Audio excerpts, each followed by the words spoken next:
Hey, all right, and I'm back. Welcome to another episode of Out of the Darkness and Into the Light. And you know what I'm going to say next? I just love the way that sounds. And I just love the way that feels to be out of the darkness and into the light. It's time for our morning shot. I'm outside here with Natural. I'm outside here with nature. Say hello to Natural. Hi, Natural. Say hello to nature. Hi, nature. But you know what? Natural's looking more and more beautiful each day. I'm doing my morning shot at the St. Lucie Hospital Medical Center. St. Lucie Medical Center. Let's call it Medical Center or St. Lucie Hospital.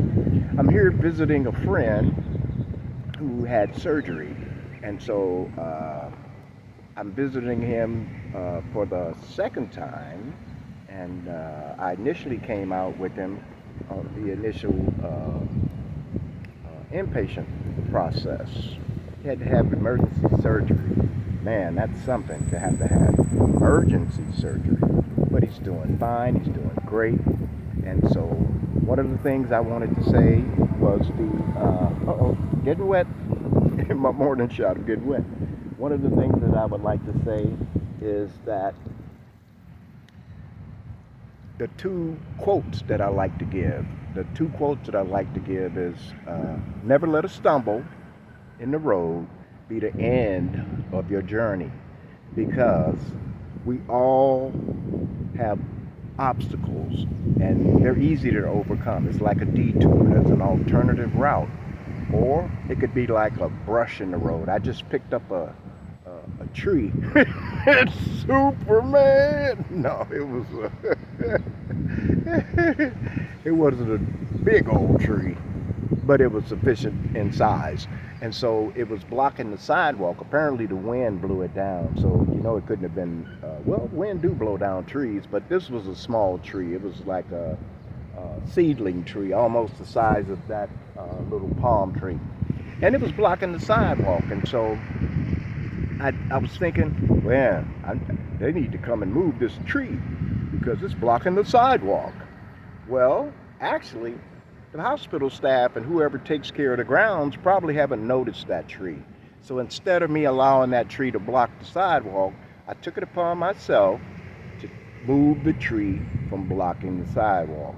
See, these are the things that we do. We say we got to love on people, we got to be kind to people, and also if we see something that we can intervene on, nothing serious, like we're not trying to stop a guy from robbing the bank, and the bank's got insurance on their money, but we're saying something simple like moving that tree.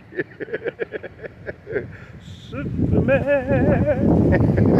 So I moved the tree from blocking the sidewalk because I was actually wanting to walk down that path, that sidewalk. And as soon as I moved the tree and was attempting to walk down that sidewalk, all of a sudden the sprinklers came on.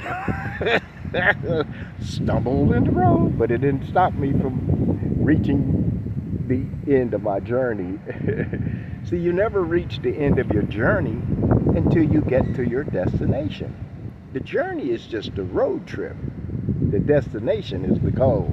So never let a stumble in the road be the end of your journey. That was quote number one. And then quote number two, if I can remember it, was if somebody is doubting, no, if people are doubting how far you can go so far that you can't hear them anymore. That's a good one right there. Just ignore them or get out of their vicinity.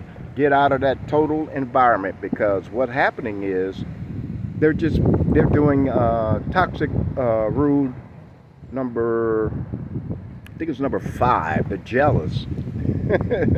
And toxic rule number 1, not toxic rule, but the 8 toxic people you should just get rid of. And one of them would be the first one. And the first one is those who spread negativity. And so if people are doubting how far you can go, see, that's negative, and they're spreading negativity because they're actually expressing that to you. They're saying it to you that, oh man, you can't do that. Oh man, you can't do this.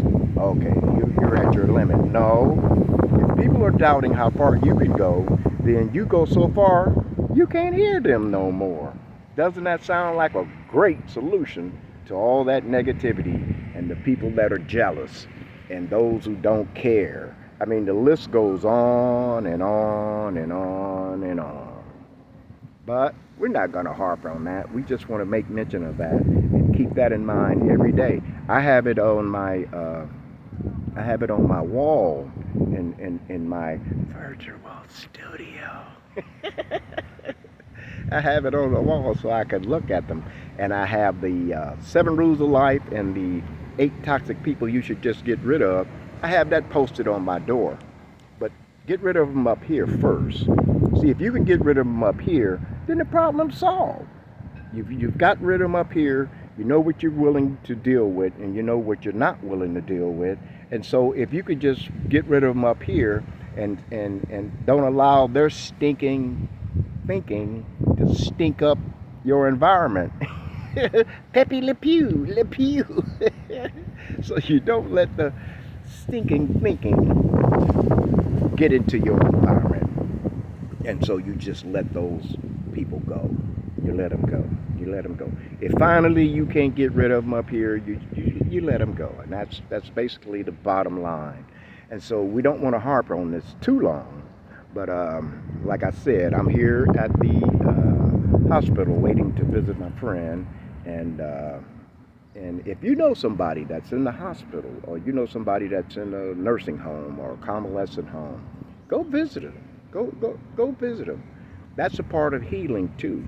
For a person to be in a hospital setting, a hospital bed, IVs, shots all the doggone time, it would be nice to see somebody that they know and have a pretty good relationship with. Now, if you don't have a good relationship with them, don't go, because you'll take the syringe from the nurse and get air in it, air in the.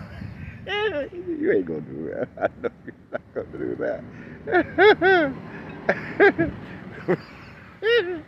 But go visit them.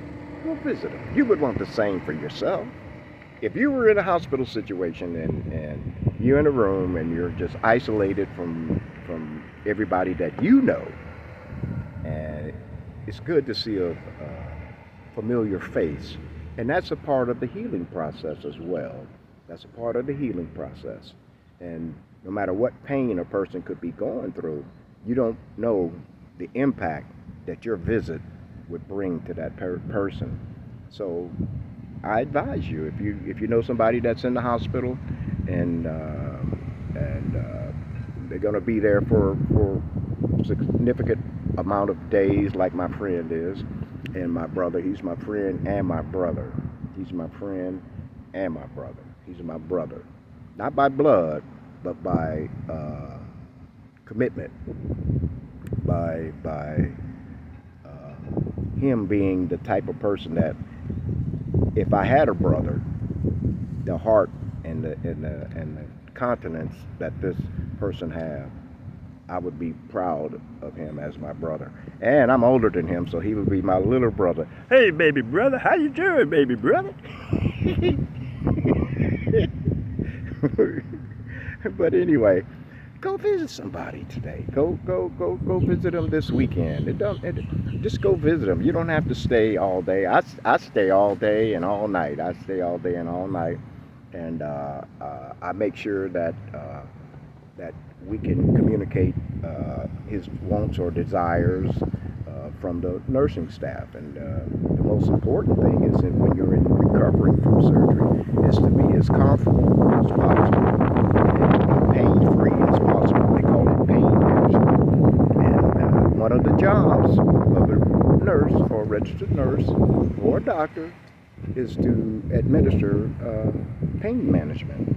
That's the key. They found out the less pain a person's in, the faster they will recovery as well. They'll recover as well. And so go visit somebody in the hospital if you know somebody who's in the hospital. Hey, do like I used to do. I used to just go and visit random people in the hospital. I'm not telling you to do like I did, but I did. I'd visited random people. I'd just pick a day to go to the hospital and go to a particular floor and go to a particular door number and go in and just greet the person. Sometimes they thought I was the doctor. Hey, doctor. I said, no, I'm not the doctor. I'm just visiting and seeing how you're doing today. And then that was a motivator. And so that's what we're do. That's what we're do. That's what we're supposed to do. We're supposed to do that. We're supposed to love on each other. There's multiple ways to love on each other. So that's what we want to do. We want to love on each other. And if you know somebody that's in a convalescent hospital, go visit them. Go visit them. Yeah, that's right. I used to do that too. I'd go visit. I had an experience, I believe it was back in the late 90s, probably early 2000s. I'm going to say late 90s.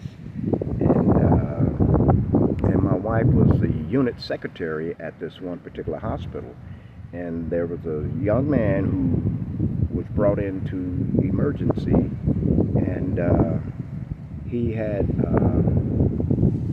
something affecting his kidney because he was all swollen up in the stomach, and he was Caucasian, or for political proper etiquettes, he's the white guy. That's the good version. He's the white guy. So his skin color, it was yellow. It was just yellow.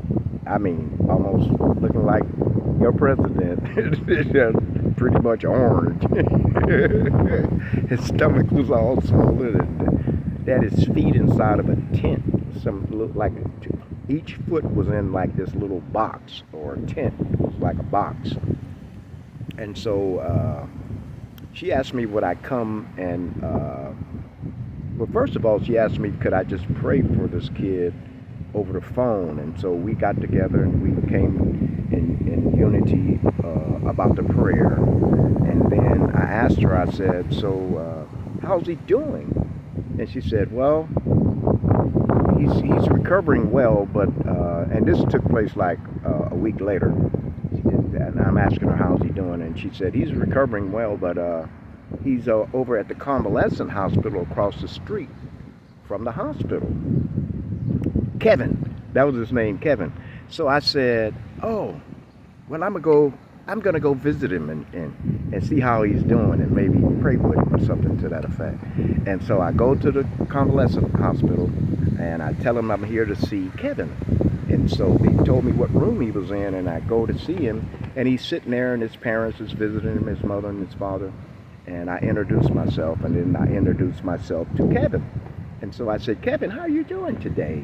And he says, I'm doing okay. So I told him, I said, listen, my wife told me about your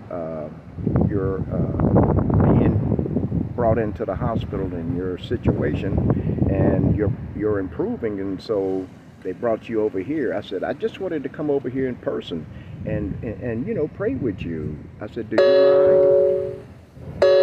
you mind me praying with you? And he said, no, I don't mind. And so I did. I prayed with him, and I asked him the Christian thing. Have you accepted Jesus as your Lord and Savior?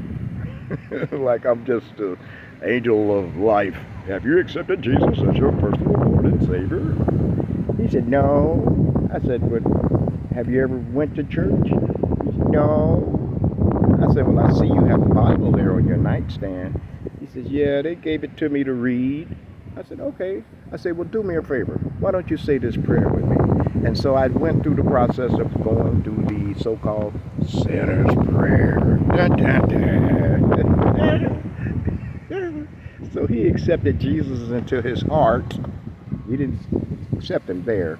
He accepted it into it in his heart. And I said, also, I want to pray that your healing is a rapid healing, and that this swelling go down in your stomach, and that your discoloration reverses itself, and you get your color back. I said, and why do they have your feet in this box or this tent? And he's indicated that that his feet was swollen.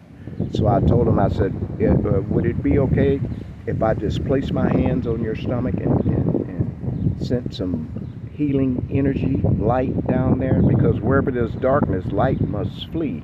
And whenever there's pain, whenever there's injuries in our body, it creates a atmosphere of darkness. And after explaining that to him, and he says, okay, sure, I don't care.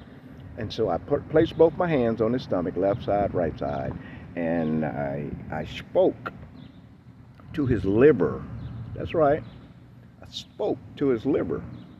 And I addressed his liver by his name. Liver? He said, hey, liver, you call me liver, I'm the liver. So I addressed his liver, and I told him he will not reject the medicines that they're giving him, and whatever processes that his body has to go to restore it back to its original state. And then I said the same thing according to praying for his feet.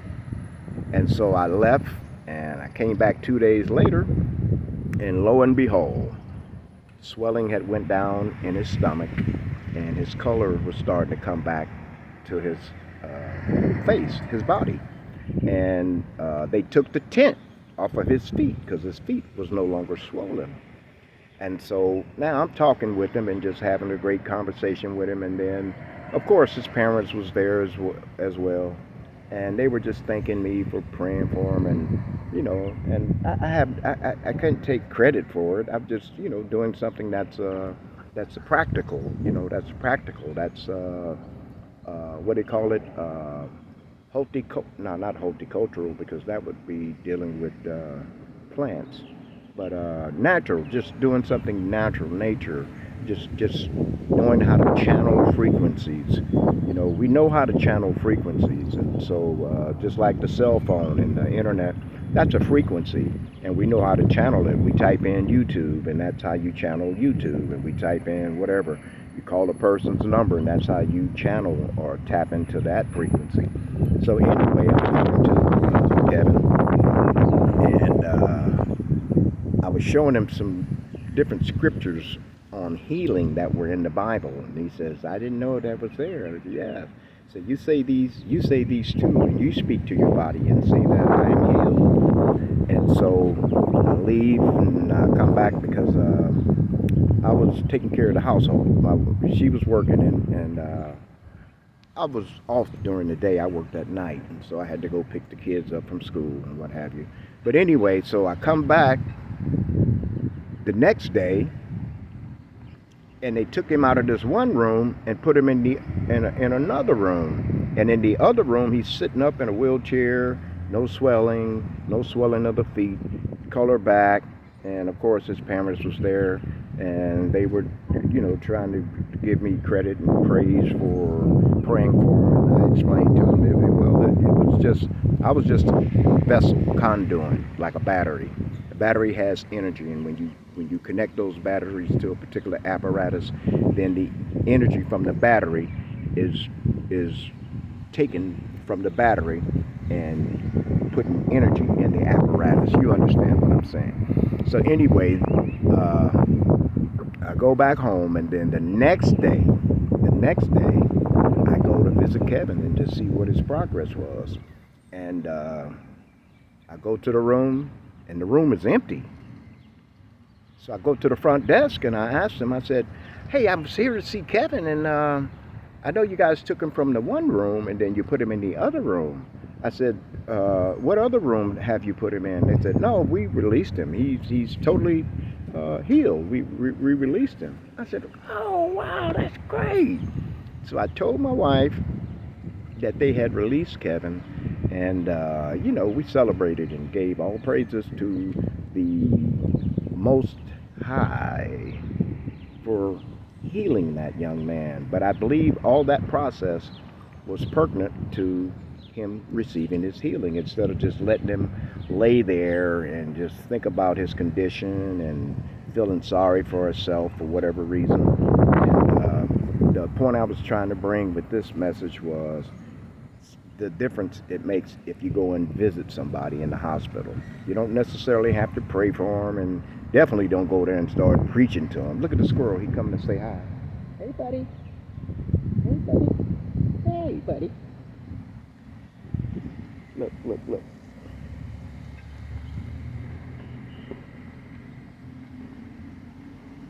Hey, buddy. So I told you, when I'm outside, the natural realm, they come around me. And so I just needed to show you that, because I say it all the time. And a lot of times I don't have the camera on. But anyway, to make this short story long, go visit somebody today. Be nice to somebody. Serve somebody with some kindness. Serve somebody with some kindness. And then speak to them. Say hello. Say hi. Look them in the eye. Don't be looking at, hey, yeah, yeah. No, look them in the eye. Smile. Say, hello. Hey, how you doing today? Can I assist you with that? Can I help you out with that? Do that.